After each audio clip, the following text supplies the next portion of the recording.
Bonjour à tous. Aujourd'hui, on va encore parler d'immobilier dans cet épisode, mais cette fois, on va essayer de focus un peu plus sur les profils plutôt des entrepreneurs et des indépendants, qui sont des profils assez spécial quand il s'agit d'investir dans l'immobilier, que ce soit locatif ou autre. Et pour ce faire, j'ai invité quelqu'un qui a été banquier privé, qui maintenant fait aussi de la gestion de patrimoine, qui, de ce que j'ai entendu dire, alors je le connais pas très bien, mais on va le découvrir ensemble, est un expert dans son domaine, reconnu, et on va essayer de démêler tout ça avec lui. Et en même temps, on va essayer de parler d'investissement en général et de montage financier. Camille Nicolas Jack, bonjour. J'espère que j'ai bien prononcé. Ouais, c'est pas mal, je t'ai bien briefé avant. Alors Salut. ceux qui vont voir un peu son profil, vous allez voir le nom, et quand on le lit, on se dit mince, comment on va le dire. Voilà, donc j'ai demandé juste avant, donc J'ai pas l'habitude. d'erreur. Avant de commencer, je vais te poser une question très simple qui va permettre un peu de situer le personnage. C'est un peu ton histoire, d'où tu viens, Mhm. et puis et voilà, ce que tu fais aujourd'hui. Oui, bien sûr, avec plaisir. Donc moi c'est Camille. Donc j'ai 29 ans. J'ai fait une carrière dans le domaine de la gestion de patrimoine et plus précisément de la banque, où j'ai occupé au sein de différents établissements des fonctions de banquier privé. Donc ça consiste à accompagner des clients plutôt haut de gamme dans la gestion de leur patrimoine, que ce soit des investissements financiers, immobiliers, et également sur tous les contours juridiques et fiscaux de leurs investissements. Et j'ai franchi tout récemment le pas de créer ma propre entreprise, toujours dans ce domaine. Donc je me suis associé pour créer un cabinet de gestion de patrimoine dédié aux entrepreneurs, qui s'appelle The Wealth Office. On pourra peut-être en parler si Ouais. tu le souhaites. Également, un point intéressant, c'est que je suis moi-même investisseur immobilier. Et je te l'ai pas dit pour garder le Ah bah du suspense, coup mais en ça me fait, rajoute des questions, du coup ça y est, j'ai ça me. Ouais. Et en fait, je suis un utilisateur de ton outil depuis de longues années, Ah, ok, depuis l'époque de rendement locatif. ok. Ah, je Parce qu'en savais pas. fait, Ok. ouais, je l'ai découvert en 2017, me semble-t-il, par l'intermédiaire du forum Devenir Rentier. Ah ouais, bah Euh, c'était les débuts. Ouais. voilà, un vieux de la vieille. Et donc, c'est un outil qui m'a beaucoup aidé pour appréhender la fiscalité immobilière. Et c'est d'ailleurs lui qui m'a permis de faire mon premier investissement, puisqu'il m'a vachement rassuré sur différents indicateurs et m'a permis d'y aller plus sereinement. Donc, merci pour ça. Euh, et il m'a également beaucoup servi pendant mes études pour comprendre comment tout fonctionnait.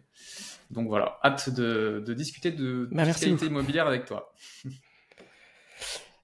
Top, top. Alors, déjà, avant de commencer, moi, j'avais une question parce que j'ai vu forcément sur ton profil, et tu viens de l'expliquer, que tu étais banquier privé.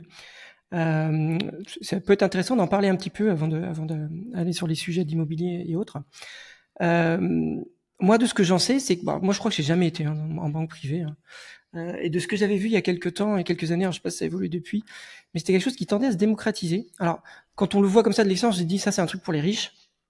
Et qu'en gros, si, je la fais simple, mais le conseiller lambda aujourd'hui en banque, bah, on doute souvent de sa compétence dans beaucoup de domaines. Il n'est jamais expert dans chaque domaine. Alors, il va avoir des notions, mais il va être jamais expert. Et dans l'immobilier, voilà, beaucoup diront lors de leurs expériences, mais c'est quand même compliqué d'avoir quelqu'un de très expert. Et ensuite, euh, c'est souvent voilà de proposer finalement les produits de la banque. On va pas se leurrer. Et donc la banque privée, c'était un peu le step un peu au-dessus, qui donnait droit à des choses. Et puis on a vu arriver des offres à des comment dire à des montants de patrimoine de plus en plus bas, alors qu'au début ça se réservait à ceux qui gagnaient des millions ou qui avaient des millions de patrimoine plutôt. Et finalement, je sais plus. Alors moi, j'ai mémoire de BNP ou je sais plus qui avait fait à 80 000 euros de. Alors ça reste une somme, mais ça réduisait beaucoup l'accès à la ou 50 000 euros, je crois à l'époque. Ça donnait accès. Alors de quoi on parlait, j'en sais rien. Mais du coup, est-ce que tu peux nous expliquer ce que c'est que la banque privée, comment ça fonctionne et voilà. Oui, bien sûr. Alors, il faut savoir que c'est assez large comme terme, la banque privée, puisque en fait, tu vas avoir à la fois des banques privées qui sont adossées en fait à des grands groupes bancaires. Tu viens de citer BNP, il y en a d'autres, qui vont être généralement des banques privées euh, entre le fonctionnement d'un système classique, d'une agence bancaire et d'une vraie banque privée, que je vais définir après.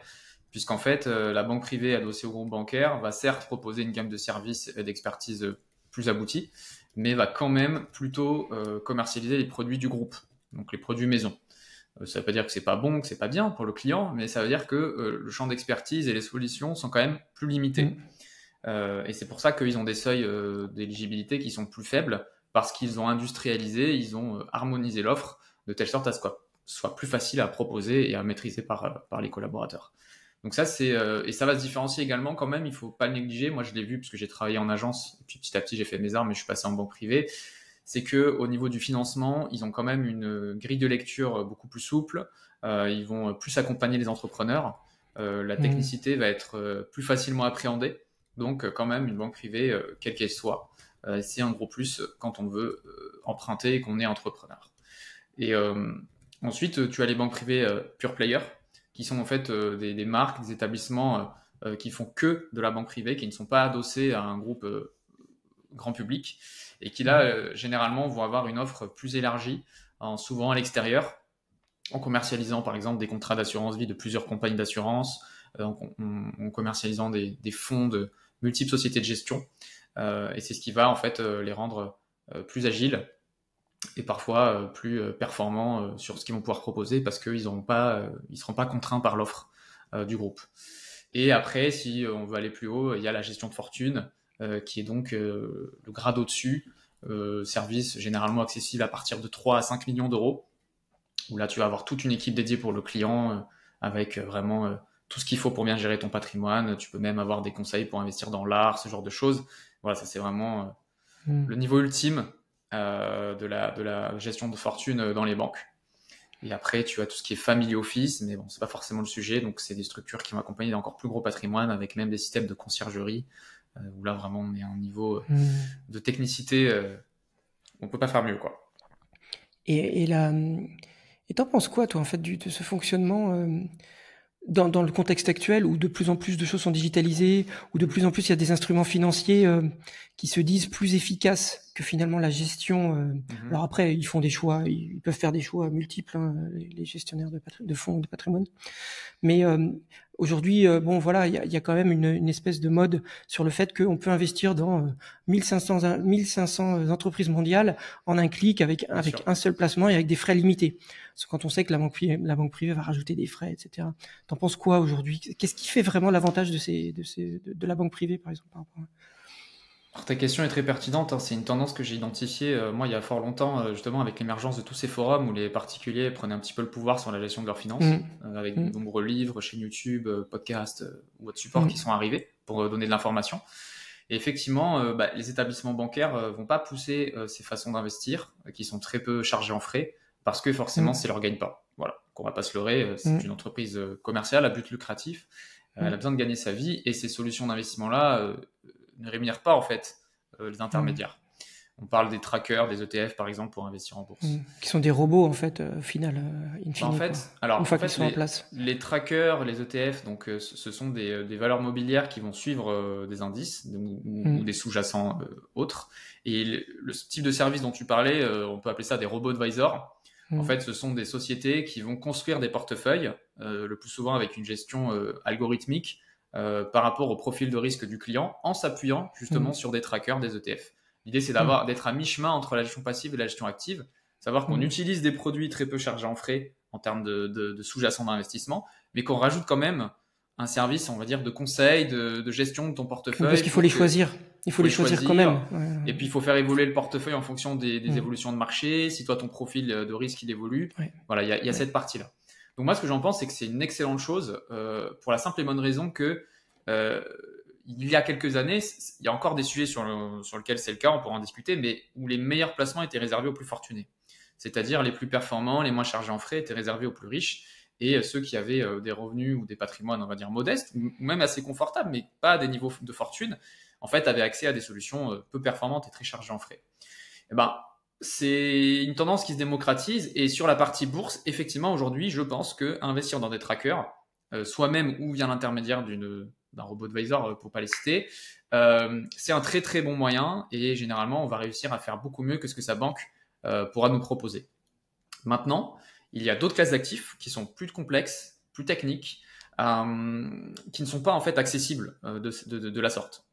Toutes les classes d'investissement ne sont pas accessibles en quelques clics sur Internet parce qu'elles nécessitent une analyse plus poussée de votre situation. Il y a parfois des tickets d'entrée qui sont très élevés. Les meilleures solutions d'investissement, c'est plusieurs centaines de milliers d'euros de tickets d'investissement. Et donc, c'est pour cela qu'il n'existe pas de plateforme en ligne qui démocratise ces placements. Même si, par exemple, dans l'immobilier, on l'a vu avec l'immobilier fractionné, même si à boire et à manger, ça commence à arriver. Mais sur des classes d'actifs comme le private equity, par exemple, il y a encore un fossé entre ce qui s'est passé sur la bourse. Donc, moi, je trouve que c'est très bien pour que tout le monde ait accès à des solutions qualitatives, performantes. Mais dès qu'on arrive à un certain niveau de patrimoine, en fait, ça devient très vite limité. Parce qu'on n'a pas... c'est vraiment, en fait, on fait du shopping en ligne. Hein. On arrive, on choisit soi-même. Alors même si on répond à quelques questions et tout, c'est pas 100% personnalisé. C'est du semi-personnalisé, c'est du profilage. Et ça devient limité pour ceux qui ont des enjeux plus importants. Voilà ce que j'en pense. Ouais. Ok, très clair, très clair. Ok, de toute façon, on reviendra un peu à ce sujet sur la fin, un peu sur ce qui est gestion de patrimoine et banque privée, mais là, comme je rebondissais un peu sur ta carrière. Alors du coup, on va repasser un peu au sujet de départ, donc le côté comment je fais pour investir dans l'immobilier si je suis entrepreneur ou indépendant, on va dire, mais un peu plus entrepreneur. Moi, je suis dans ce cas-là. Hein. Je l'ai été. Voilà, j'ai même.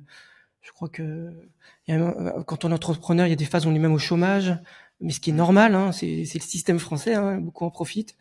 On a un statut complètement différent. On est payé par sa propre boîte de temps en temps. Ça dépend pour qui, mais ça peut arriver. Et du coup, première question, c'est comment on fait? La première question qui vient, c'est comment on fait pour se faire financer, hein, puisque l'immobilier locatif, il faut acheter un bien immobilier. 99% des gens font un emprunt parce qu'ils utilisent l'effet de levier du crédit, et c'est très bien. Mais du coup, quand on est entrepreneur, et qu'on va voir sa banque, c'est plus compliqué. Est-ce que tu peux nous expliquer un peu comment ça marche, comment on s'y prend? Alors, tu as parlé un peu de la banque privée, qu'il y avait des choses un peu intéressantes, mais bon, d'un point de vue général, comment ça se passe? Ouais, bien sûr. Alors généralement, quand on est entrepreneur, on a pour sa partie privée, on a accès à un conseiller particulier qui va vous conseiller sur votre prêt immobilier perso, votre carte bancaire, vos placements. Et vous allez avoir un conseiller professionnel pour gérer les comptes de votre entreprise. Et quand vous allez vouloir faire un prêt immobilier, si le prêt est à objet patrimonial, généralement c'est votre conseiller particulier qui va s'en occuper. Et il va quand même aller discuter avec le conseiller professionnel qui lui a toutes les infos sur votre boîte, sa santé financière. Et si c'est un prêt à objet professionnel, c'est le chargé professionnel qui va s'en occuper. Alors comment ça se passe? C'est assez classique. Généralement, les banques vont vous demander, ça c'est les conditions lambda, 2 ans d'activité, donc 2 ans de bilan clôturé pour pouvoir évaluer en fait votre capacité d'emprunt. Et après, ce qu'il va falloir regarder, c'est est-ce que c'est vous à titre perso qui voulez emprunter ou est-ce que c'est votre entreprise ou une filiale détenue par votre entreprise qui va vouloir emprunter, puisque finalement, on va regarder les revenus de la personne qui s'endette. Si vous êtes au Pôle emploi et que vous décidez de ne pas vous rémunérer, il y a très peu de chances que la banque accepte de vous financer. Par contre, si votre entreprise est prolifique, que l'activité se passe très bien et qu'il y a du résultat positif avec de la trésorerie, ça sera plus simple d'emprunter via la structure ou via une filiale que vous pourrez créer. Donc généralement, c'est 2 ans. Et au niveau perso, vous allez toujours être soumis aux règles du taux d'endettement, donc qui sont de 35% aujourd'hui. Et quand c'est du pro, ou que vous passez par une société quelconque, SCI, SARL, SAS, là vous allez pouvoir déplafonner. Finalement, les règles du taux d'endettement ne vont pas s'appliquer. Bon voilà ce que je peux t'en dire. Ça c'est un des avantages, mais on va dire que là ça veut dire qu'on achète via la structure. Alors il y a plusieurs choses, c'est-à-dire que soit on se dit je vais acheter avec ma propre société, mais là il y a quand même des considérations d'objet social, on est quand même dans un monde différent. Aujourd'hui, si on a fait une start-up, je sais pas moi, technologique, et qu'on veut utiliser cette start-up pour acheter l'immobilier, je sais pas si c'est une chose à faire. C'est très déconseillé. Et souvent, le schéma classique, c'est qu'on a une holding qui détient la société d'exploitation, donc dans ton exemple, la start-up technologique, et on va avoir en filiale une société civile immobilière qui va se porter acquéreuse des investissements immobiliers pour pouvoir bien profiter de l'effet de levier fiscal et financier de sa société opérationnelle, mais de bien distinguer les activités pour, si on revend un jour, qu'il n'y ait pas de problème de négociation, qu'il n'y ait pas besoin de liquider l'immobilier qui est à l'intérieur, en fait, parce que l'acheteur n'en voudra pas. D'accord. Donc en fait, donc il faut créer une holding au-dessus. On a sa société d'activité professionnelle. On crée une autre société. Donc là, alors, le plus souvent c'est une SCI. Peut-être tu vas nous expliquer un peu les avantages et les inconvénients. Par exemple, une SCI qui, elle, va acheter le bien immobilier. Et donc, la solvabilité, c'est la SCI du coup que la banque va regarder. Alors, la solvabilité, c'est celle de la société qui emprunte et également des sociétés qui se portent, qui sont là en garantie finalement. Donc, on va regarder la capacité de la SCI elle-même à assurer les échéances de remboursement, donc la qualité de l'investissement, les flux locatifs, tout ça. Et ensuite, on va regarder qui c'est qu'il y a derrière. Donc, si c'est une société holding, on va regarder la santé financière de la société, son résultat. Il peut y avoir s'il y a des comptes courants qui sont apportés, donc qui sont l'équivalent d'un apport quand on est un particulier par la société, on va demander à ce qu'ils soient par exemple bloqués pendant une certaine durée, peut-être jusqu'à l'échéance de remboursement du prêt. Bon, il y a différentes garanties qui sont possibles. Et aussi, la banque peut demander, si elle sent que c'est pas assez solide, la caution personnelle des dirigeants qui souhaitent faire le montage. Donc là, la banque aura double garantie, donc au niveau de la société et au niveau de la personne physique. Maintenant, juste aussi, je tiens à préciser que les schémas de société holding et de filiales, c'est très pertinent, on les retrouve très souvent. Maintenant, c'est pas toujours la martingale. Dans certains cas, dans certaines situations, par rapport à l'objectif du client, ça peut être plus pertinent d'avoir une structuration simple, à savoir j'achète en perso pour bénéficier de niches fiscales comme le loueur en meublé non professionnel. Voilà, je veux dire, c'est pas automatique d'aller, quand on est entrepreneur, vers la création d'une holding, d'une SCI. Il faut vraiment que ça réponde à des objectifs et que surtout le montage soit très bien pensé, très bien ficelé pour qu'il colle aux objectifs et pas qu'on fasse comme le copain ou comme le cousin qui a fait ce schéma et qui en est très content parce que peut-être que c'est pas ce qu'il nous faut. Voilà. Bah en fait, on a beaucoup vu à une époque, alors je sais pas si c'est toujours le cas, hein, mais des formations, des vidéos YouTube de gens qui vous disent pour payer moins d'impôts, pour optimiser, il faut faire une holding, il faut faire. Moi, j'ai acheté 10 apparts et en fait, j'ai 10 sociétés, une holding Ouais. et blablabla, et blablabla. Est-ce que tu peux nous dire dans quel cas ça peut être intéressant de faire ça et dans quel cas il vaut mieux rester sur ce que tu disais, donc le loueur en meublé non professionnel qui est pour expliquer aux gens qui est un régime qui s'adresse aux particuliers qui veulent louer en meublé et qui a des avantages, hein. On pourra en revenir si tu veux, mais bon, après je pense qu'on en a assez parlé dans les épisodes précédents. Mais comment il fait pour décider entre les deux? Je pense qu'on a parlé par exemple du taux d'endettement, c'est un peu un terrain j'imagine, mais tu vas nous dire. Oui, bien sûr. Alors déjà, il faut comprendre que les structurations juridiques, donc le fait de passer par une société plutôt qu'en perso, ça rajoute toujours une couche de complexité et de technicité. Alors, c'est pas un problème en soi, mais il faut la comprendre, l'assumer et voir ce que ça va nous donner en contrepartie. Parce que parfois, il y a des schémas très simples qui répondent à nos objectifs. Alors, dans quel cas ça va être pertinent? Eh ben, tout simplement, aujourd'hui, un chef d'entreprise qui souhaite se rémunérer, donc pour avoir un salaire ou des dividendes, et ensuite aller voir la banque pour dire regardez combien d'argent je gagne, je voudrais acheter cet appartement, prêtez-moi l'argent. Il va avoir un frottement fiscal et social non négligeable. On va pas faire tous les cas possibles, mais on va prendre l'exemple le plus courant. L'entrepreneur détient une société qui est une SAS s'il est associé ou une SASU s'il est tout seul. Pour se payer 1000 euros de salaire, la société va débourser environ 1850 euros. Donc quasiment 2 fois plus. Et donc finalement, il va perdre au passage 850 euros qu'il aurait pu réinvestir. Alors je nuance, c'est pas une perte, parce qu'il y a quand même des cotisations pour la retraite, de la protection sociale à l'intérieur, mais sur un plan purement financier, c'est de l'argent qu'il va perdre sur le moment et qui sera donc rétribué sous forme de pension plus tard. Et donc cet argent aurait pu être investi. Donc l'enjeu pour lui, c'est de maximiser la trésorerie disponible, d'éviter les frottements fiscaux et sociaux. Et donc pour ce faire, il va créer une société holding, donc qui va détenir sa société actuelle d'exploitation.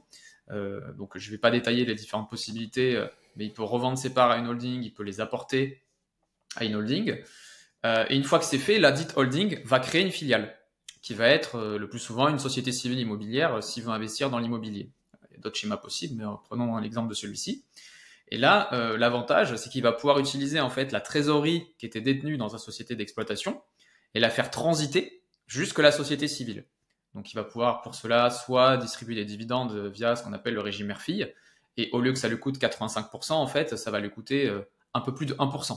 Donc, un frottement fiscal très faible, où il va pouvoir passer par des mécanismes d'apport en compte courant, qui est l'équivalent d'un prêt non rémunéré, où il va en fait faire circuler l'argent dans l'autre société pour finalement financer la filiale qui devra rembourser un jour. Mais s'il veut juste transférer l'argent sans qu'il y ait d'obligation de remboursement, il peut verser un dividende à sa holding et il y aura un très faible frottement fiscal. Donc l'idée et l'enjeu pour lui, c'est d'aller construire plus de patrimoine en évitant de payer des impôts et des charges sociales au passage et en faisant travailler plus d'argent. Voilà dans quel cas c'est pertinent. Et également, bien sûr, s'il a un enjeu de structuration patrimoniale, d'organisation de sa gouvernance et d'optimisation de sa transmission, la société civile va être très efficace pour cela, alors qu'une détention en perso de son patrimoine immobilier, il va être contraint par les règles légales du Code civil qui ne sont pas forcément favorables à ses objectifs à lui. Oui, c'est l'indivision, je crois. Dans ce cas-là, c'est plus ou de transmission tout dépend, mais en fait, en Mmh. gros, en perso, quand on détient de l'immobilier, voilà, si on est marié, on va être en communauté ou en indivision si on est en séparation de biens. Et tout ce qui est transmission, on va très souvent faire du démembrement de propriété, mais il y aura un frottement en termes de droit de mutation très important. On va avoir des règles de gestion qui vont être très contraignantes. On va pas pouvoir, par exemple, si on vend, on va pas pouvoir décider de vendre soi-même. On va devoir avoir l'accord du propriétaire. Ça cause tout un tas de problèmes et on perd le contrôle finalement.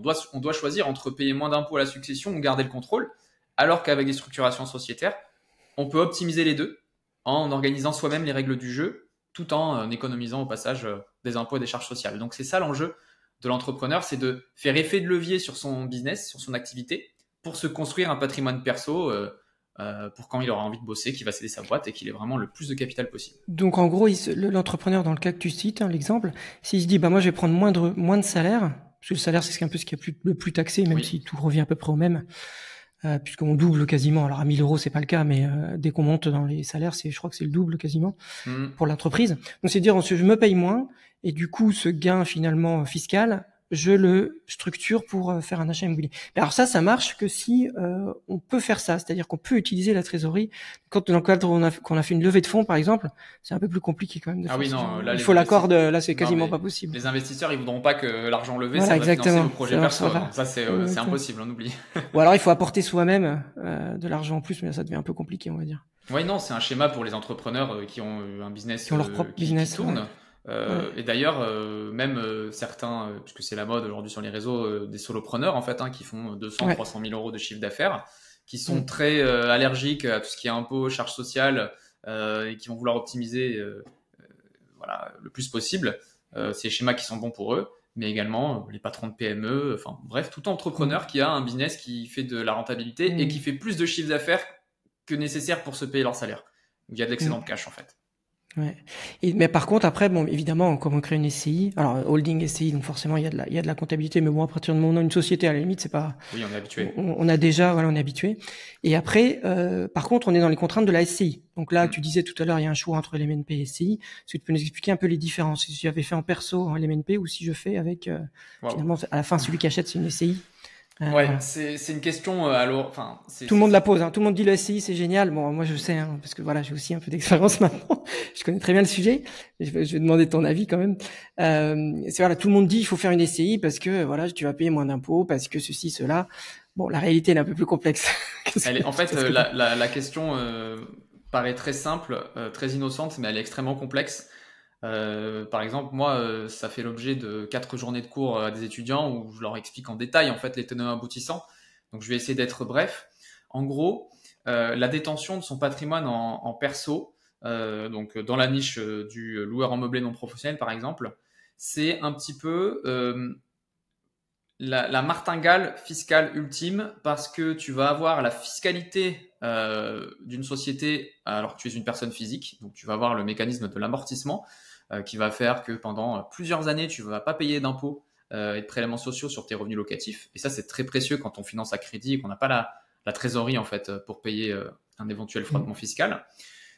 Et en plus, à la revente, en tant que loueur en meublé non professionnel, tu vas bénéficier des plus-values des particuliers. Donc, tu vas avoir la fiscalité des sociétés qui peuvent amortir, déduire leurs frais d'acquisition de ton vivant. Mais tu vas avoir la fiscalité super avantageuse du particulier qui octroie une exonération de plus-value progressive au fil des années. Donc, si tu vas jusqu'au bout, donc 22 ans pour l'impôt sur le revenu et 30 ans pour les prélèvements sociaux, tu ne paies rien. Mais même avant, c'est quand même très avantageux, pas besoin d'attendre cette échéance. Mais l'enjeu, c'est que déjà, à partir d'un certain niveau de revenu de l'horaire en meublé, tu peux passer dans un statut professionnel, donc un statut qui peut être très contraignant dans certains cas et très avantageux dans d'autres, mais qui est beaucoup plus complexe et dont le particulier lambda n'a pas forcément envie, il n'a pas forcément envie d'y mettre les pieds, d'accord? Pour quelqu'un qui développe un très gros patrimoine, qui veut être indépendant financièrement, il n'aura pas le choix d'y aller parce que plus il fait grossir son patrimoine, plus il perçoit de loyer et il va arriver dans ce statut. Mais quelqu'un qui veut faire 1 ou 2 appartes pour la retraite, lui, il n'a pas intérêt à s'aventurer dans ce schéma qui peut être très contraignant. Et être en direct, le problème, c'est comme je l'ai dit tout à l'heure, c'est que tu ne peux pas fixer tes propres règles du jeu. C'est-à-dire que tu es contraint par le code civil qui, en matière de transmission, va pas être très avantageux pour toi. Donc, tes enfants vont payer pas mal de droits de succession sur le patrimoine que tu auras constitué. Maintenant, tu peux aller vers plutôt un montage en société, donc en société civile. Donc, on a pris l'exemple d'un entrepreneur qui va pouvoir insérer en fait la société civile dans un schéma professionnel avec une holding, mais également un particulier. Il y en a beaucoup qui en détiennent des SCI. On n'est pas obligé d'être entrepreneur et d'avoir une holding. On peut tout simplement créer une SCI. Donc, on va prendre le cas général. Je crée une SCI, je ne suis pas forcément entrepreneur. En fait, ici, l'idée, c'est que c'est ta société qui va acheter le patrimoine immobilier, ce n'est pas toi, mais tu vas le détenir indirectement puisque tu seras associé et donc détenteur des parts de la SCI. Et le gros avantage, en fait, c'est que tu vas pouvoir déroger aux règles légales de la détention et de la gestion de ton patrimoine immobilier, en fixant les règles du jeu dans les statuts de ta société. C'est-à-dire que je vais prendre 1 ou 2 exemples très parlants. En direct, quand tu détiens ton patrimoine en direct, on dit que si on veut vendre et qu'on démembre son bien, donc si on est usufruitier et qu'on donne la nue propriété à ses enfants, il faut absolument l'accord des nus propriétaires pour vendre. Mais oui, mais le patrimoine, c'est vous qui l'avez constitué en tant que parent usufruitier. Vous avez peut-être envie de rester maître de votre investissement et si l'appartement en question il vous plaît plus, vous voulez le vendre pour en acheter un autre, vous aimeriez pouvoir décider. La société civile vous permet en fait de faire ça. Par exemple aussi au niveau des revenus, une année vous n'avez pas besoin d'autant de revenus et vous aimeriez bien gratifier vos enfants qui sont eux aussi dans l'investissement en tant que nu propriétaire. Dans la société civile vous allez pouvoir dire que la distribution se fera au profit du nu propriétaire, par exemple. Et donc, du coup, vous allez pouvoir gratifier votre enfant de votre vivant par ce mécanisme. Pareil, aussi en termes de... Vous allez pouvoir décorréler l'avoir du pouvoir. C'est-à-dire que vous pouvez avoir 10% du capital d'une SCI et dire dans les statuts qu'en tant que gérant, c'est vous qui prenez toutes les décisions. Alors qu'en direct, si vous êtes en indivision et que vous n'avez que 10% d'un bien, vous n'allez pas forcément avoir ce pouvoir de décision. Et d'ailleurs, vous allez même avoir... un article du code civil qui vous contraint à la vente en cas de mésentente avec les indivisaires. Là, si c'est prévu dans les statuts, vous restez maître à bord. Enfin bref, il y a plein de cas d'application qui font que on est dans un territoire où on fait un petit peu ce qu'on veut. Donc ça, c'est très avantageux. Et l'autre paramètre intéressant au niveau de la SCI, c'est que on raisonne toujours en valeur nette. C'est-à-dire que le plus souvent, quand on achète de l'immobilier, on fait un emprunt. Donc, si j'achète mon bien immobilier 300 000 euros et que je fais un emprunt de 300 000 euros, la SCI va être réputée, va valoir 0, en fait. Elle va valoir juste le prix du nominal. Si on a fait un capital social de 1 000 euros, elle va valoir 1 000 euros.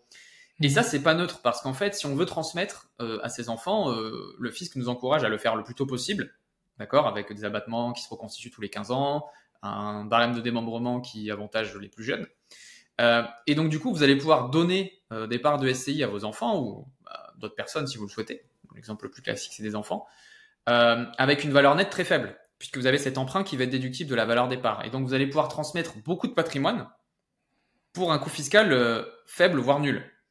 Alors qu'à titre personnel, lorsque vous allez transmettre votre bien immobilier pour anticiper, optimiser votre succession, eh bien, finalement, le passif ne sera pas déduit et vous allez avoir une assiette taxable qui sera égale à la valeur de l'actif, quand bien même vous aurez toujours la dette en face. Et ça, c'est très problématique parce que il suffit de faire 2-3 investissements, donc d'arriver à un patrimoine de plusieurs centaines de milliers d'euros, et vous allez arriver dans des tranches au droit de donation à 20, 30%. Et donc, du coup, ça vous décourage de faire cette transmission parce que ça va vous coûter trop cher. Donc, vous ne faites rien. Et le jour de la succession, ça va être encore plus cher pour vos enfants. Et donc, c'est en ça que la société civile est très intéressante. Et maintenant, dernier point, c'est également sur le plan fiscal. Une société, on peut opter pour l'impôt sur le revenu ou l'impôt sur les sociétés. Et eh bien, l'impôt sur les sociétés peut s'avérer, même si c'est un sujet très controversé, moi je suis plutôt de ceux qui sont pour l'impôt sur les sociétés, ça peut s'avérer un régime très intéressant pour construire et valoriser un patrimoine immobilier conséquent. Donc moi je dirais en résumé que la société civile, qu'on soit entrepreneur ou particulier, va nous ouvrir beaucoup plus de possibilités et de fixer des règles qui nous ressemblent qu'un investissement en direct, qui est plus du standard déjà paramétré, quoi. Alors, il y a quand même un prix à payer. Évidemment, on n'a pas que des avantages. Donc, il y a un prix à payer à faire la SCI qui sont, alors moi, de mémoire, parce que moi, je connais un peu le sujet aussi, de mémoire, c'est donc la plus-value à la revente. Donc, impôt société et pas de dégressivité. Tu l'as mentionné, la dégressivité pour le. Alors ça, c'est si top sur l'impôt sur les sociétés. C'est pas propre à impôt la SCI. société. Oui, Mais, pardon, impôt je suis société. d'accord. Bien sûr, là, j'ai parlé des avantages, mais il y a des inconvénients, bien sûr. Et je crois que c'est surtout ça. Et puis après, il y a le fait que on n'a pas, il y a quand même une subtilité sur le meublé non professionnel. Bon, ça on le rappelle souvent et les gens ont tendance à l'oublier. C'est qu'à la revente, le bien, on ne réintègre pas les amortissements, ce qui n'est pas le cas dans une société. Alors ça, c'est quelque chose que les gens comprennent pas forcément, mais en fait, en théorie, l'amortissement n'est pas un cadeau fiscal. En fait, je le réexplique à chaque fois pour les gens qui ne savent pas forcément ce que c'est. Mais l'amortissement, c'est la prise en compte finalement de l'amortissement du bien immobilier et des charges, etc., de certaines charges. Donc c'est un peu sa vétusté. Et ensuite, normalement, au moment de revendre, c'est réintégré. Donc normalement, ça vient augmenter la plus-value. Et finalement, l'impôt sur la plus-value. Et c'est bizarrerie de la loi française, le LMNP y échappe, on ne sait pas trop pourquoi. Alors que la SCI, en IS, les sociétés, le LMP, etc., lui, il n'y échappe pas, quoi. En fait, ça s'explique tout simplement parce que la location meublée est considérée comme une activité hybride. Oui, en fait, c'est très bizarre. Le code civil va la définir comme une activité civile, patrimoniale, alors que sur le plan fiscal, on va la définir comme commerciale. C'est d'ailleurs pour cela que quand on déclare les revenus, on est dans la catégorie des bénéfices industriels et commerciaux et qu'on n'est pas dans les revenus fonciers quand on loue un appartement nu, vide. Et en fait, ça, c'est une anomalie qui est une aubaine pour les particuliers parce que, comme je l'ai expliqué tout à l'heure, sur les revenus qu'ils perçoivent, ils vont se comporter comme des sociétés, donc avec notamment cet amortissement qui, normalement, n'est pas un cadeau fiscal parce qu'il est repris à la revente. Mais comme ils sont des particuliers et qui sont sur une activité considérée comme civile, alors plus-value sera taxée dans le régime des particuliers. Ils ont le meilleur des deux mondes entre une société et un particulier. C'est assez incroyable. Seulement, les loueurs en meublé qui commencent à avoir des revenus trop importants vont passer dans un régime professionnel et qui va remettre en cause l'intégralité de tous les investissements. 23 000 euros. Je crois que c'est 23 000 euros et plus que le salaire. Enfin, que les revenus locatifs soient plus que le salaire de Tout à fait. travail. Alors, en fait, pour être exact, donc c'est effectivement 23 000 euros de recettes. Donc, ce sont les loyers et les éventuelles provisions sur charge non restituées aux locataires. Et par ailleurs, au niveau, donc il y a cette limite de 23 000 euros, ce seuil, et il faut que ces fameux loyers, donc qui doivent être supérieurs à 23 000 euros, soient également supérieurs à vos revenus d'activité. Et les revenus d'activité, c'est tous les revenus qui sont issus du travail, donc les salaires, les bénéfices industriels et commerciaux, les BNC qui sont les revenus des professions libérales, les bénéfices agricoles, enfin tout revenu issu du travail. Et donc, on exclut les pensions de retraite. Donc, attention aux gens qui passent à la retraite et qui transforment leur salaire en rente parce que eux, ils seront pas, en fait, pris en compte pour le calcul du seuil et ils pourraient se retrouver professionnels.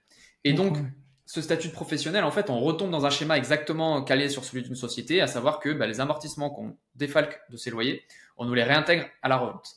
Donc ça, c'est sûr que c'est un des avantages. Donc, le LMNP, c'est un gros avantage pour lui d'avoir cette fiscalité sur la plus-value et cette fiscalité sur les loyers qui est avantageuse. Maintenant, il ne faut pas regarder que ça, parce qu'en fait, l'impôt le plus lourd, finalement, quand on prend de la hauteur, en France, c'est l'impôt sur la transmission.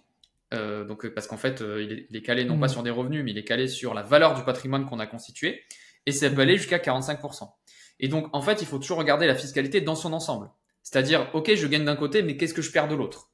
Et donc, pour moi, le loueur en meublé non professionnel, c'est dans 90% des cas, le meilleur régime pour quelqu'un qui veut faire son premier investissement immobilier, peut-être même le deuxième, parce qu'il est très peu complexe, il ne coûte pas très cher en termes de structuration, il comporte de nombreux avantages fiscaux, comme on l'a dit. Mais dès lors qu'on passe dans des seuils d'investissement plus importants ou qu'on a une situation plus complexe, par exemple un entrepreneur, et ben là, on va pouvoir entrer dans des considérations de montage via des sociétés, ou aussi, si notre priorité, c'est de favoriser la transmission de son patrimoine et que finalement, la fiscalité sur une éventuelle revente, parce qu'on ne va pas revendre le bien de sitôt, n'est pas la priorité. Donc, c'est vraiment cette prise de hauteur qu'il faut avoir. et savoir en fait identifier le bon régime en fonction de ses objectifs. Parce qu'en fait, dans chacun des régimes, il y a du bon et du moins bon. Et l'idée, c'est d'aller dans le schéma qui nous convient le mieux, tout simplement. En t'entendant parler, là, je me dis, mais en fait, je me dis que moi, je me suis occupé de rien. Parce que évidemment, c'est quand on commence à avoir un enfant, commence à prendre de l'âge, et qu'on commence à avoir un enfant, parce que moi j'ai eu un premier enfant, et ben c'est là qu'on se dit ah bah mince, en fait là je fais un peu tout de travers. C'est ce que je suis en train de me dire là en t'écoutant, parce que moi j'ai pas forcément optimisé pour la transmission, alors pas du tout. Alors moi je vais te dire un peu ma stratégie à titre personnel, et je pense que ça va résonner pour ton cas et pour ceux qui nous écoutent. En fait, le loueur en meublé ou l'achat en nom propre, en personnel, c'est un excellent moyen, comme j'ai dit, de se lancer rapidement avec peu de coûts, peu de complications. Et ça va nous permettre, en fait, de passer à l'action plus vite, en fait, sans friction. Mais pour moi, l'investissement immobilier, donc financé à crédit, c'est vraiment le meilleur vecteur d'enrichissement. C'est-à-dire qu'on part d'une très faible somme de départ. Avant, on pouvait partir de zéro, on pouvait se financer à 110%. C'est un petit peu moins le cas aujourd'hui. Mais on peut commencer avec des sommes quand même, de quelques 5-10% du montant de l'investissement, c'est encore possible. Et au final, arriver avec un bien remboursé. Mais en fait, il faut plutôt voir votre investissement comme un levier d'enrichissement. Et en fait, vous dire, OK, ce patrimoine que je vais constituer, c'est quoi le coup d'après? Qu'est-ce que j'en fais? Et moi, par exemple, à titre personnel, ma stratégie, c'est de me dire que je tire le plus profit de ce levier d'enrichissement qui est l'achat à crédit de biens immobiliers via le loueur du statut de loueur meublé. Mais qu'après, quand je serai dans une phase plutôt de transmission, j'aurai passé la phase de capitalisation de mon patrimoine, eh bien, je vais arbitrer mon patrimoine pour récupérer en fait en argent ce que j'ai créé comme patrimoine. Et là, je vais plutôt le réinvestir en pensant à la transmission. Donc, je vais aller vers des contrats d'assurance vie, je vais aller, si je veux toujours faire de l'immobilier, je vais aller vers une société civile où je vais inclure mes enfants et je vais bien rédiger les statuts. Mais c'est vrai que le faire en perso, c'est vraiment le moyen le plus efficace de se lancer. Mais quand on arrive soit dans des montants très importants ou qu'on arrive dans une phase où la transmission devient un sujet, c'est important de se poser, de voir les autres possibilités et pas avoir peur d'arbitrer en fait. Parce que finalement, ce qui compte, c'est pas d'acheter un bien immobilier, c'est de créer du patrimoine. Et ce patrimoine-là, votre but, c'est de le préserver. C'est-à-dire que si vous voulez optimiser votre fiscalité, si vous êtes entrepreneur, vous voulez optimiser vos placements, les frais, etc., vous devez également optimiser ce paramètre-là. Vous ne devez pas vous dire que c'est parce que ça a marché avant que c'est toujours la meilleure solution demain. Et voilà, donc c'est important, justement. Ouais, c'est fonction de l'âge, finalement. Les placements, c'est fonction de l'âge, de la situation personnelle, les choix personnels aussi, parce que on parlait tout à l'heure de la revente du bien immobilier, mais si on n'est pas dans une optique de revente jamais finalement, et que ça nous intéresse pas, qu'on en a pas besoin pour des raisons X ou Y, chacun son histoire, etc.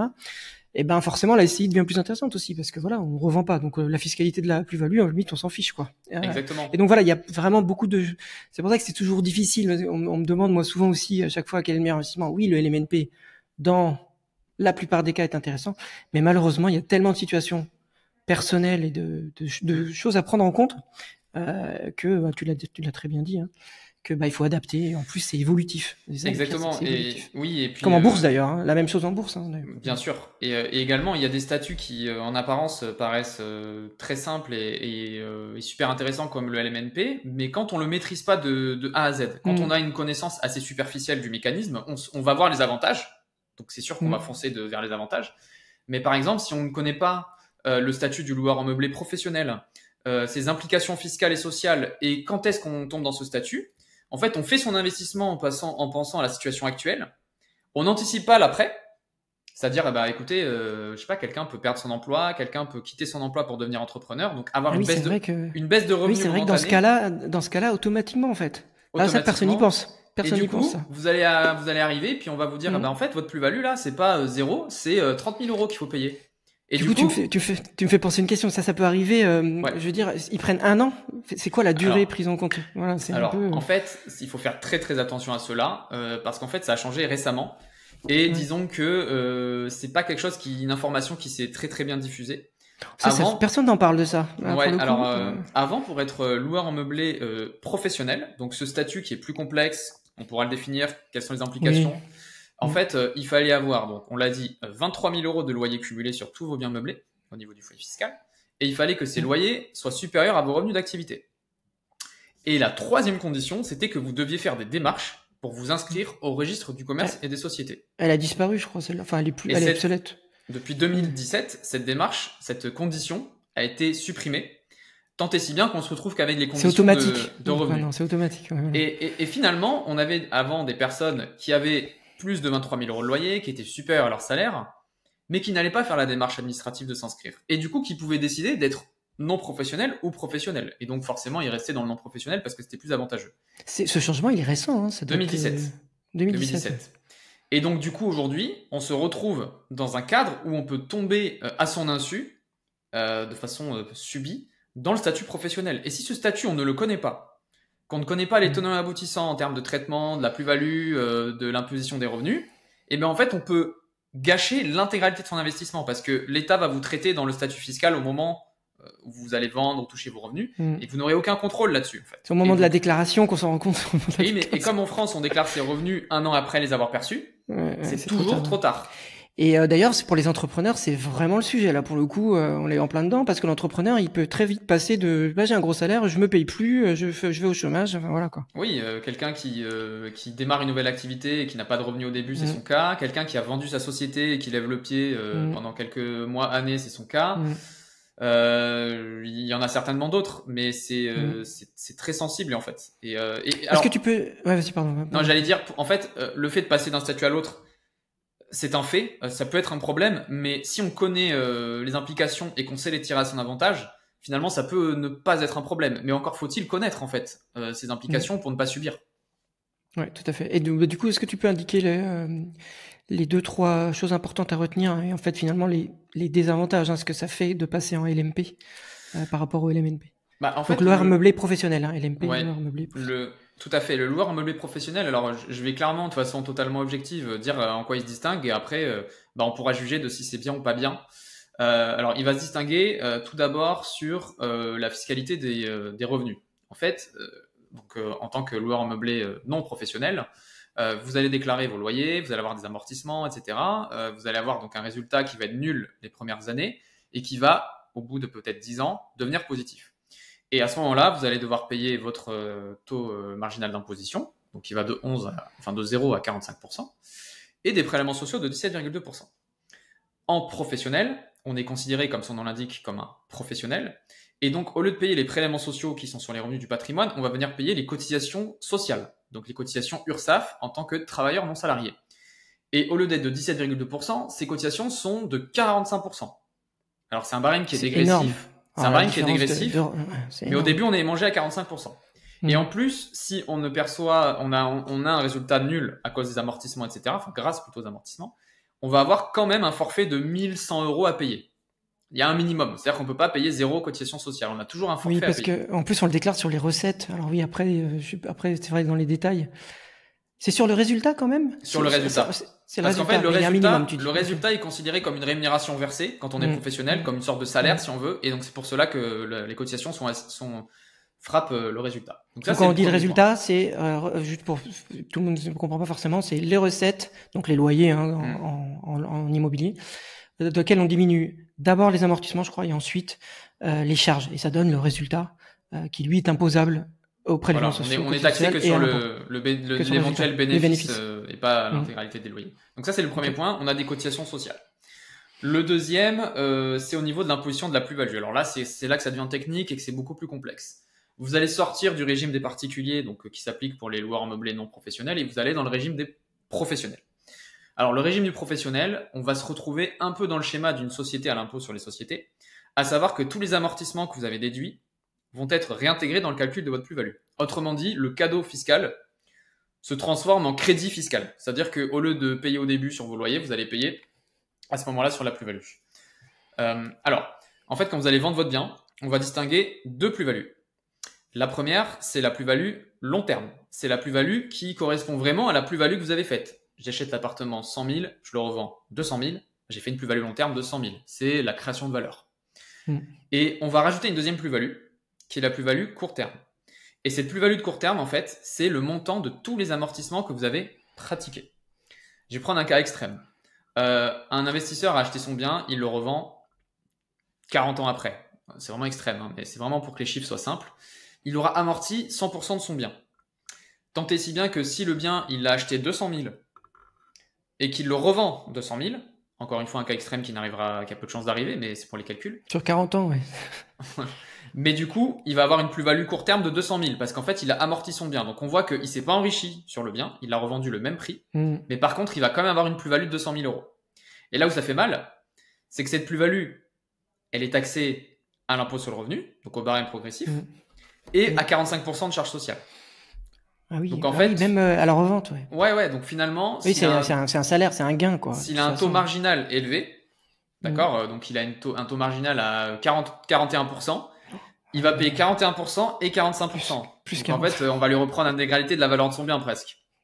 C'est ouf, hein. C'est complètement ouf. Donc ça, c'est le cas extrême. Hein. J'ai volontairement... Oui, après, bon, il y aurait sûrement eu de la plus-value, mais bon, peut-être la moitié de la plus-value, quelque chose comme ça. Hein. Voilà, ça reste quand même très important. Quand même. Après, ce qu'il faut avoir à l'esprit, et ça, c'est la plus-value de court terme, c'est les amortissements, c'est là où ça coûte le plus cher. Et la vraie plus-value, qui est la plus-value de long terme, donc ce qu'on a vraiment gagné, ça, c'est taxé à 30%, c'est un taux forfaitaire.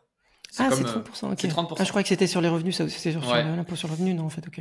Maintenant, c'est comme les dividendes, en fait, c'est une flat tax, quoi. Alors, c'est pas vraiment la flat tax parce que on n'a pas le choix entre le barème progressif ou le on n'a pas le PFU, choix. Mais c'est exactement, ça fait 30%.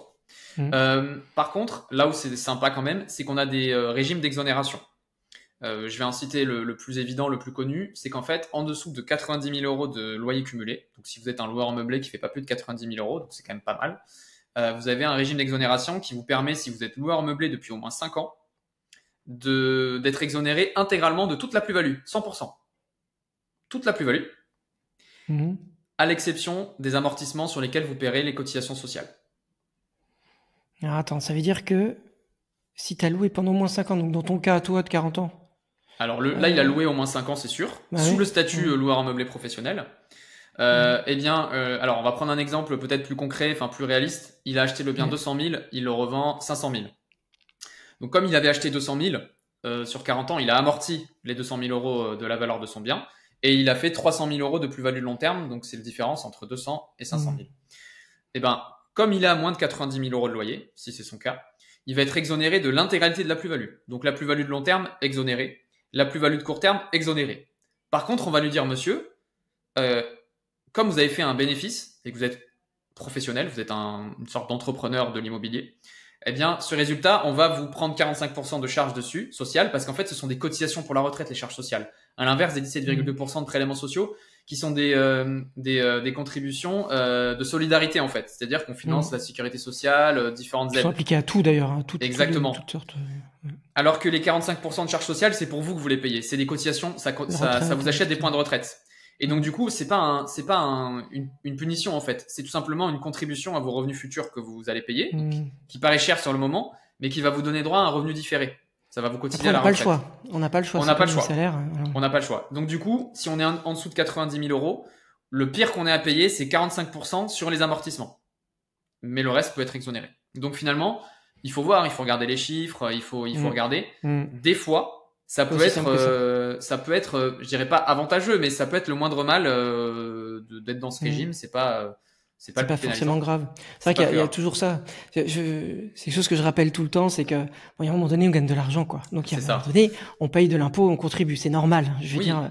Maintenant, le problème, c'est quand ça devient à cause d'un mauvais choix, que ça multiplie par 2, ça fait mal. Tout à fait. Mais, en fait, si le régime il est maîtrisé, il est compris, il est assumé, c'est pas un problème parce que la personne a le choix de freiner ses ambitions patrimoniales et de rester dans un statut qui, sur une partie en fait, de la performance, il va payer moins.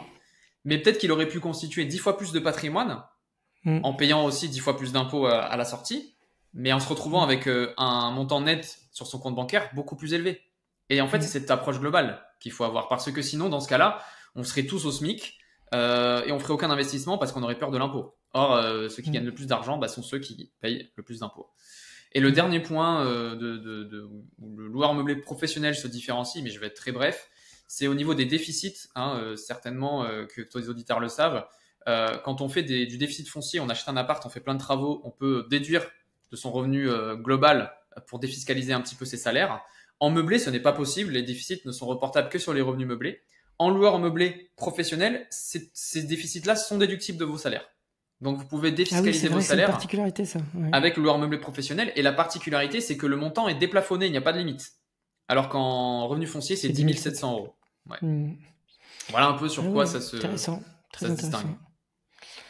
Ouais, c'est là qu'on se dit, on se dit quand même, c'est quand même compliqué, quoi. C'est-à-dire que le Ouais, problème, c'est que le choix, il dépend de tellement de choses. Il dépend du ouais. futur, il dépend de sa situation actuelle, il dépend de sa situation à venir, il dépend de son objectif.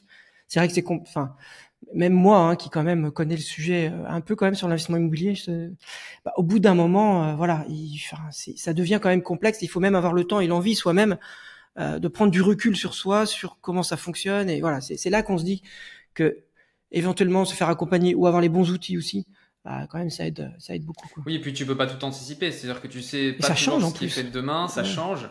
Et c'est pour ça, pour faire un petit peu de rétropédalage, que l'avantage des sociétés, alors que au premier abord on peut leur trouver des inconvénients, c'est qu'en fait elles sont assez stables sur le plan fiscal, et surtout qu'on n'est Mm. pas dans des régimes C'est ça. qui sont évolutifs, qui sont dans le collimateur du fisc où il y a une Ils sont niche, une incertains. véritable, et Mm. donc du coup on peut mieux piloter et mieux façonner sa stratégie au fil de l'eau. Alors que dans des Mm. régimes tels qu'on vient de le voir, meublés, où on a deux statuts avec un méga avantageux et un qui l'est un petit peu moins, et ben on peut des fois passer de l'un à l'autre, et en fait ça va remettre en cause tout votre investissement. Alors que si vous partez sur une société en acceptant certains des Mm. avantages et en identifiant enfin, en acceptant pardon certains inconvénients et en identifiant les avantages qui sont importants pour vous, et finalement Mm. ça roule sur des années, quoi. Vous n'êtes pas de problème. Et d'ailleurs, il y a des contraintes plus lourdes pour changer aussi fiscalement pour les particuliers qu'on a beaucoup moins en professionnel aussi. Le Voilà. fait de Donc, arbitrer, de changer en fait. tout Il à y a des règles fait. à respecter en particulier. Ouais. Donc ce qu'on peut dire, c'est que Hyper c'est intéressant. complexe et qu'il faut Mm. bien tout connaître en détail, soit faire soi-même ses recherches, soit se faire accompagner, Mm. Mm. Mm. pour pas regretter en fait le choix Mm. qu'on a Mm. fait, tout simplement. Ouais, c'est hyper intéressant. Voilà, donc voilà, c'est là qu'on voit aussi hein, qu'il n'y a pas il y a pas de recette miracle. Hein. Mm. Tout a son utilité pour une personne donnée à un moment donné de sa vie, quoi, on va dire. Ok, j'avais une question sur la MNP qui est tout le temps remis en cause, hein, tout le temps, qui soi-disant va disparaître. Bon, ça fait des années que c'est comme ça n'a jamais changé. Mais ce que tu le disais très bien, c'est que ça reste quand même une incertitude qu'on a moins dans les sociétés, puisque c'est moins changeant, quoi, on va dire. Bah, j'ai envie de Il dire y a le qu'en fait, Airbnb, tout ça. Enfin, il y a plein de ouais, choses hein, autour du meublé. Hein. Il n'y a pas que en fait, le meublé. En fait, toutes ces rumeurs, etc., je pense qu'il faut pas les écouter et il faut jamais se savoir et se penser à l'abri parce qu'en fait, finalement, qu'on soit en société ou en direct, même si les sociétés sont beaucoup plus stables, l'histoire l'a démontré, parce que les changements en fait impacteraient des entreprises, donc ça impacterait l'économie au niveau global, ça a moins de chances de changer. Vous n'êtes maître de rien, donc finalement, il faut passer à l'action parce que sinon vous ne ferez rien si vous posez trop de Ouais, questions. c'est Donc clair. il faut accepter ça et comprendre ce qui peut nous attendre si ça change et se dire est-ce que c'est ok ou est-ce que c'est pas ok en fait. Mm, mm. Top, très bien, très intéressant.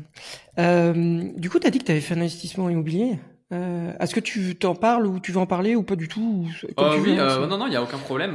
Je suis transparent sur tout ça, donc je peux te partager ce que tu souhaites. Et est-ce que tu peux nous dire un peu ce que tu as acheté ou je pense que ça va intéresser les gens. Toujours, on se dit, ce gestion de patrimoine, il va nous dire comment il a investi. J'imagine Ah, que tu as fait un LMNP, non? Je sais oui, pas. oui, bien sûr. Alors moi, j'ai commencé très tôt. Comme je te l'avais dit, j'ai commencé en 2017 grâce en partie à ton Ouais. outil. Donc en 2017, écoute, j'avais 23 ans, j'étais encore étudiant. J'ai eu la chance de faire Ouais, mes t'as études commencé en... tôt, hein. Oui, Ah, c'est ça. Quand on est éduqué, enfin, ou en tout cas qu'on s'intéresse, ça change la donne. Hein, parce qu'on dit tout. Moi, je dis mm, tout le temps aux gens. Je te coupe, hein, mais je dis tout le temps aux gens. Parce que moi, on a des salariés, j'ai des salariés jeunes qui connaissent pas forcément qui ont pas forcément tous ces réflexes, hein, et qui s'en foutent un peu au début. Hein, voilà, c'est pas ce qui intéresse les gens.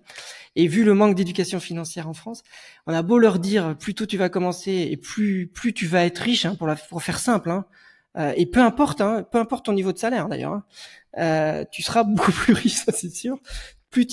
Quand tu commences tôt. Et moi, je m'en veux aussi pas leur faire. Et d'ailleurs, j'ai créé l'outil que j'ai créé, que tu as utilisé et finalement que tu as utilisé hyper jeune, mm, justement pour ça, c'est pour essayer de faire comprendre le plus vite possible aux gens et de pas mm. faire d'erreur évidemment. Et je trouve ça très intéressant. Je te laisse finir, je te laisse reprendre. Pardon. Non, pas de problème. Mais oui, oui, bien sûr, je suis totalement aligné avec ce que tu dis. Donc j'avais 23 ans et j'ai eu la chance de faire mes études en alternance, donc ce qui vous donne un statut d'étudiant mais également de salarié.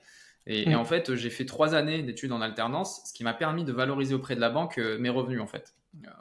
Je l'ai pas dit tout à l'heure, on a parlé de comment on pouvait présenter son projet, mais la banque, au niveau des particuliers également, valorise un statut de travailleur en CDD ou en intérim à partir de 2 ans de revenus constants. Et moi, comme c'était ma 3e année, j'avais pu capitaliser sur mes revenus passés. Et donc, j'ai trouvé une banque qui a accepté de me suivre et j'ai acheté 3 appartements. Alors, je t'explique la démarche. C'est que j'avais une enveloppe très faible. On m'a dit qu'on me prêtait maximum 120 ou 130 000 euros. J'ai plus exactement le montant en tête. Mais moi, je voulais quelque chose de forcément assez rentable pour que tout se paye. Donc, l'investissement, le crédit, surtout toutes les charges, qui est même un excédent de trésorerie, parce que ma situation financière ne me permettait pas d'aller vers des investissements patrimoniaux à Lyon, Paris, Bordeaux, ce genre de choses. C'est des choses que j'ai faites par la suite. Mais au début, j'ai commencé par quelque chose d'assez rentable. Et donc, franchement, j'ai été un peu en mode kamikaze. En gros, j'ai regardé les villes les plus rentables de France, etc. Donc, j'ai identifié Saint-Étienne comme une ville intéressante parce que prix au mètre carré bas, bassin d'emploi, même quoi qu'on en dise au niveau local, j'entends au niveau local, ça va. Ouais, mais bon, quand même risqué d'un point de vue. Ah oui, bien sûr. Mais j'allais finir mon propos là-dessus. C'est que donc il y a cette partie-là, il y a le côté étudiant. Il y avait énormément d'étudiants. Et donc, c'était très rentable parce que le rendement locatif, on pouvait aller avoir sans négocier du 10% environ. Ouais, là, on est dans le top. Ouais, on est dans le top. Ce qu'on peut faire en France. Ouais. Toujours aujourd'hui, je crois d'ailleurs. Roubaix, c'était Mulhouse, déjà le cas en 2017. Mais... Ouais, Roubaix, Mulhouse, Saint-Étienne. Là, t'as le trio de tête gagnant. Et pourquoi je te dis ça, c'est qu'en fait, moi, je m'étais dit, de toute façon, la ville est risquée, c'est certain. En plus, c'est loin de chez moi, je la connais pas. Mais si je fais un bien sympa, joli, bien décoré, près d'une école, j'avais fait des annonces sur le Bon Coin fictif, j'avais vu clairement qu'il y avait un appétit sur le secteur. Et donc, j'ai acheté 3 appartements sans les visiter. J'ai fait l'offre sans les visiter. C'était un immeuble vendu à la découpe par un marchand de biens. Donc, il y avait beaucoup de choix. J'ai shooté une offre par mail pour réserver les lots qui m'intéressaient le plus. J'avais juste reçu un tableau Excel et quelques photos. Et pendant le délai de rétractation du compromis, je suis allé visiter les apparts pour me dire, OK, on y va vraiment ou on n'y va pas. Finalement, ça s'est avéré concluant parce que j'ai acheté. Je les ai exploités pendant 3 ans. Ça a été assez prolifique. Mais après, j'ai goûté aux investissements plus patrimoniaux. Donc, j'en ai fait à Bordeaux, à Paris, toujours en meublé, des petites surfaces. Et je me suis dit, finalement, ces quelques centaines d'euros de cash flow que je retire par an, ça change pas ma vie. C'est pas avec ça que j'ai changé ma vie. Et donc, du coup, quand j'ai vu la charge mentale que c'était d'avoir un investissement à plusieurs centaines de kilomètres de chez moi et d'avoir parfois des problèmes de turnover locatif, ce genre de choses, même si dans l'ensemble, je m'en sentais très bien au niveau de l'investissement, au niveau charge mentale, ça me plaisait pas. Et je me suis dit, pourquoi on le vendrait pas? On les vendrait pas les 3. Et en fait, on a fait, en 3 ans, on a fait 50% de plus-value sur le prix. Parce qu'en fait, on les a achetés pas cher, pas loués. On les a meublés, décorés avec des petits rafraîchissements mineurs. Et on les a loués clé en main avec un rendement à 7,5 ou 8%, je crois, avec les baux en place, etc. Et donc, un investisseur était très content de les acheter à ce prix-là. Et donc, voilà, on a fait la plus-value. Et comme je t'ai dit, j'en ai fait d'autres sur Paris et Bordeaux que je détiens toujours aujourd'hui, qui sont des investissements vraiment de long terme, sur lesquels j'ai pas de problème de gestion, où j'ai toujours Ça, c'est ce qu'on rappelle à tout le monde. Hein. C'est toujours pareil. Moi, je le dis tout le temps, moi, même quand je fais des présentations. Soit le rendement en immobilier, c'est un curseur entre le patrimonial et le locatif pur. C'est-à-dire, on gagne de l'argent tout de suite, des petites sommes, mais quand même, on est positif, donc ça ne coûte rien. Mais par contre, on prend plus de risques, on est dans une ville plus petite, une plus-value beaucoup plus incertaine. Donc, toi, tu as eu de la chance, ça a quand même fait de la plus-value. Après, il y a plus-value et plus-value, hein, ça peut augmenter plus ou moins. Ou alors, Paris, Lyon, Bordeaux, les grosses villes où tout le monde veut habiter, où il y a plein d'emplois, où tout est très cher. Bah là, ça va nous coûter de sa poche. Hein, c'est impossible de s'en sortir, même avec des. Faut pas mentir aux gens. Ça va coûter tous les mois, mais par contre, on fait un achat patrimonial qui prendra de la valeur dans X années. En tout cas, c'est ce qu'on se dit. Rien n'est sûr, mais on est quand même dans du patrimonial. Ce dont tu es sûr, en tout cas, même si la plus-value est incertaine, elle est très probable, mais ce dont tu es certain, c'est que tu auras des locataires de meilleure qualité, plus de demandes locatives, et donc du coup, un investissement beaucoup plus passif, beaucoup moins douloureux au niveau charge mentale. Et moi, comme j'en avais fait plusieurs, j'avais en tout eu 7 ou 8 appartements, ça commence à devenir une gestion. Alors que quand j'ai revendu les 3 et que j'ai gardé que ceux qui étaient patrimoniaux, tout de suite, mon quotidien, il a changé, en fait. Mes locataires, j'en entends jamais parler. Et quand ils partent, en une semaine, le temps d'étudier tous les dossiers que j'ai reçus, il est loué l'appartement. Donc, c'est ton profil investisseur, quel est-il, quels sont tes objectifs, c'est ça qui doit guider tes investissements et pas le rendement uniquement. Et c'est là qu'on voit 3 appartements à 120 000 euros. Ça fait rêver quand même, parce qu'on se dit... Alors là, le Parisien, il se dit, moi, pour 120 000 euros, j'ai 9 mètres carrés. Et encore, si j'arrive à l'acheter, et je crois que ça existe même plus, d'ailleurs, à ce prix-là. Je pense bref. Et donc c'est là que c'est fou quand même. Et c'est vrai que quand on a beau dire aux gens attention, il faut pas un gros revenu pour investir en locatif. Il faut un revenu certes, il faut quelque chose de solide. Et là, tu vois, en plus, tu as parlé d'alternance quand même. C'est quand même incroyable. C'est-à-dire que aujourd'hui en alternance, enfin c'était en 2017, mais peu importe. Aujourd'hui aussi c'est faisable. Il reste encore des villes où c'est faisable. Comme en alternance, avec un plus petit salaire, en alternance on n'a pas un gros salaire. Il a quand même pu acheter quoi. Voilà. Bon, voilà. Oui, alors, je trouve l'exemple très parlant quand même. Après, pour compléter mon propos et pas qu'on me traite de vendeur de rêve, j'ai effectivement, donc j'étais en alternance, j'avais pas des gros revenus, j'étais à 1500 euros par mois. Non, même pas. J'étais à 1500 euros par mois. En fait, j'avais de l'argent de côté. J'avais à peu près 20 000 euros de côté que j'ai accumulé, tu sais, avec les plans épargne entreprise des banques où j'avais travaillé, j'avais maximisé les abondements, ce genre de choses. Mais dans l'investissement, j'ai apporté, je crois, les meubles, c'est tout ce que j'ai apporté. Donc, peut-être 4-5 000 euros. Mais surtout qu'en fait, j'étais dans le secteur bancaire, donc avec 3 ans dans le secteur bancaire. Oui. Tu avais un peu moins de taux aussi. La banquière a identifié ça comme rassurant. Et par ailleurs aussi, j'étais dans un cursus en alternance où j'avais 99% de chance d'avoir un CDI, même si je l'avais pas à ce moment-là où je l'ai demandé. Mais si tu veux, j'étais dans une posture quand même assez favorable au niveau du profil. Maintenant, voilà, si tu as 700 euros de revenus en alternance et que tu commences ta première année, c'est plus compliqué. Mais en tout cas, ça a été possible. Bon, après, je trouve pas que ce soit du rêve, parce que tu as acheté à Saint-Etienne, voilà, c'est des choses très, très, très, très concrètes quand même. Et ouais, j'aurais pu. Explique aussi après, que tu as payé moins cher, tu as pris un risque aussi. Ouais, et puis j'aurais pu acheter, comme tu le dis, j'aurais pu acheter pour ce prix-là à l'époque, sans problème, un petit T2 ou un studio à Bordeaux, vu les prix de cette époque-là. Un studio, c'est sûr. Ouais, j'aurais pu. Et voilà, et j'aurais fait quelque chose qui peut-être s'autofinançait à l'époque. Ou me coûter 30 euros ou 50 euros par mois. T'aurais peut-être pas pu supporter le coût. Par contre, aujourd'hui, ton bien aurait valu beaucoup plus, si t'avais entendu jusqu'à aujourd'hui. Bien sûr. Ouais, voilà. Mais c'est ça aussi, les investissements. Donc, voilà, mais c'est toujours intéressant de voir voilà, c'est pas un conseil, mais c'est intéressant de voir comment chacun s'y prend et comment il a réussi à s'en sortir. C'est toujours intéressant. Je pense que ça va intéresser les gens. Ok, bah écoute, on approche de l'heure là, ça va faire un peu long. Alors, je voulais quand même finir sur la partie de ce que tu fais aujourd'hui, qui est plus tu vas nous expliquer plus la gestion de patrimoine. Tu vas nous expliquer ça. Et puis moi, c'est une question que j'ai toujours, et je crois qu'il y a un gros débat là-dessus, et c'est quelque chose qui fait toujours couler beaucoup d'encre. C'est aujourd'hui la gestion de patrimoine. Les gens ont pas forcément la confiance dans un gestion de patrimoine. Pourquoi ? Parce qu'on sait que beaucoup vont proposer des produits ou des placements, ou vont conseiller, ou vont être biaisés dans leurs conseils. Voilà, c'est une réalité par rapport aux commissions qu'ils vont toucher de leurs partenaires et des produits qu'ils proposent. Voilà. Moi, juste pour finir, tu nous expliques un peu ce que tu fais aujourd'hui, donc la gestion de patrimoine, et comment tu vois ça, toi, et comment tu fonctionnes.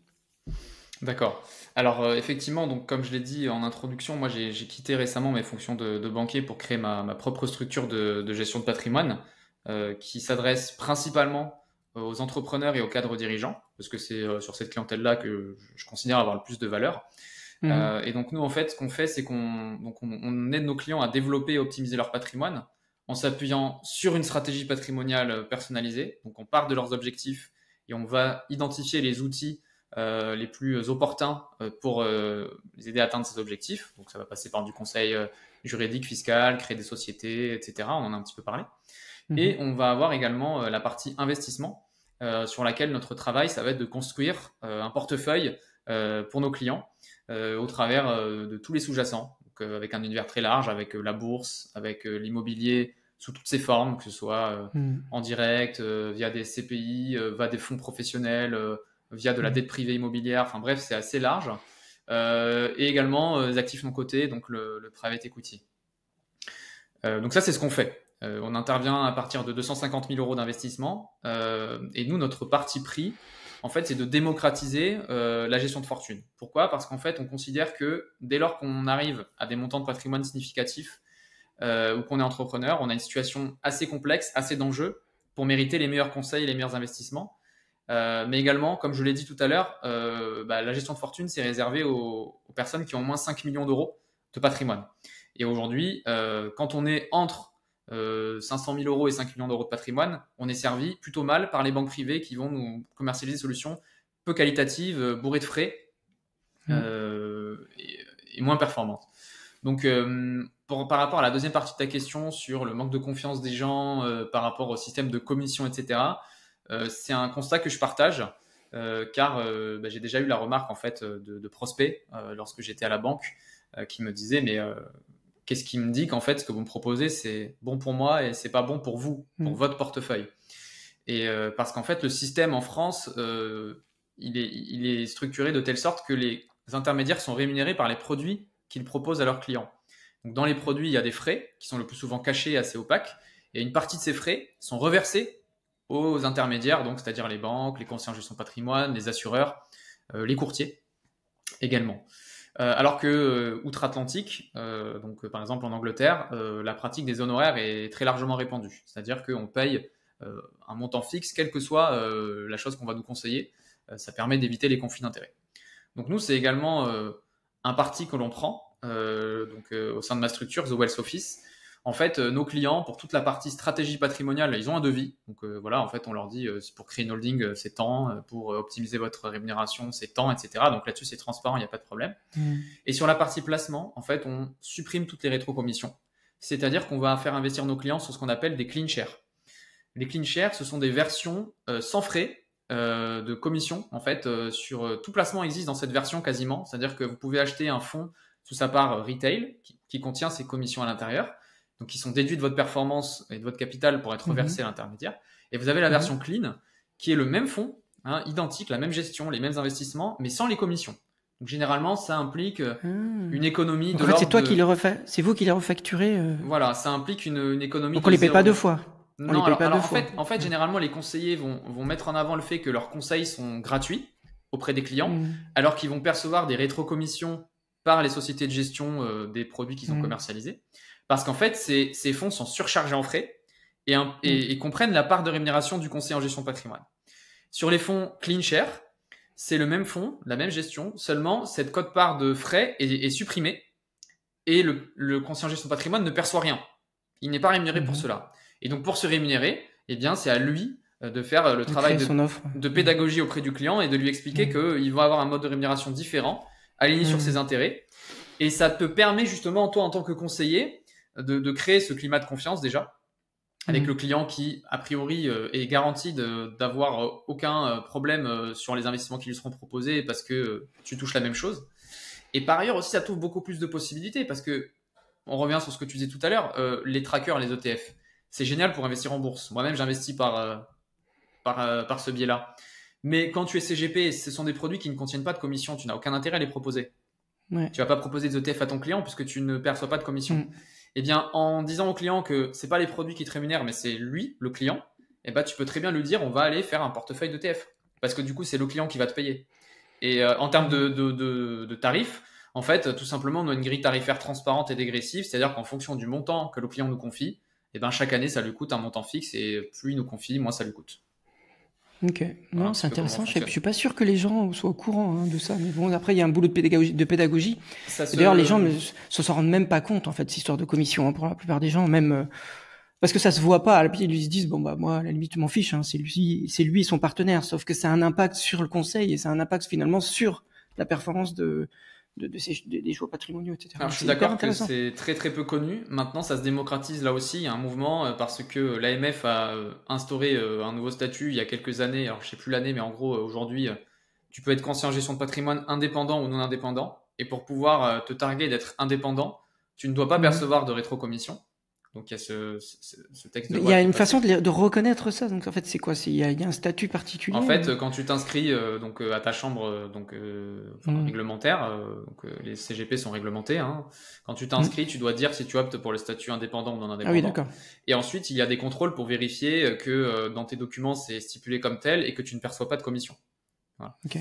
Ou que si tu en perçois, tu les reverses au client. Parce que c'est possible, il y a des sociétés qui t'obligent à prendre des commissions, mais tu peux les rendre au client. Voilà. Et surtout, ça se démocratise parce qu'en fait, il y a aussi beaucoup plus de transparence aujourd'hui quand nous, on doit rendre des rapports de gestion aux clients. En fait, il peut voir le détail de tous les frais. Donc, quelqu'un qui a l'esprit assez analytique, qui aime bien regarder sa paperasse, il va voir en fait les strates de frais et aujourd'hui, c'est ces clients-là qui demandent un accompagnement différent, tout simplement.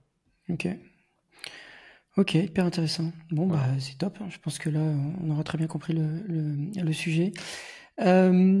Dernière question, vous avez 1h10, après ça va être trop long.